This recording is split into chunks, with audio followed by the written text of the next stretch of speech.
Nag-blender ako ng carrots, Malabar spinach, yung alugbati, then nilagyan ko siya ng Thai basil. Ayan. Nilagyan ko siya ng konting grapes. Ito na ang kinalabasan niya. Iinumin natin na walang sugar. Sa totoo lang, hirap ako uminom ng mga vegetables. Kaya biniblender ko na siya. Yung alokbate medyo nagsawa na ako sa kakanguya. Kaya biniblender ko na siya. Ito na. Nagawa na natin. No sugar. Inumin natin. Try natin. Ayan.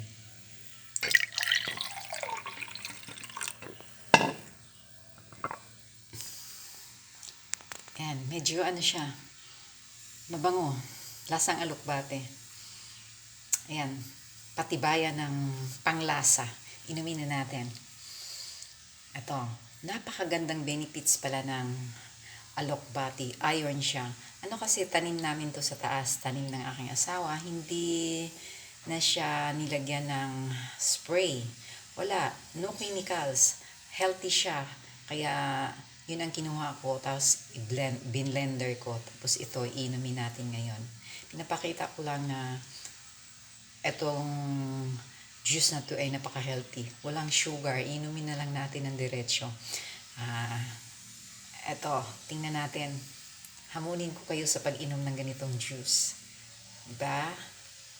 Yan. Kunti lang muna. Baka hindi natin kayaning inumin eh. Yan.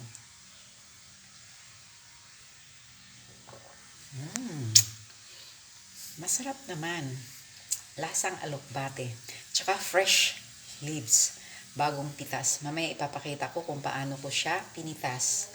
At tsaka ipapakita ko yung alokbate.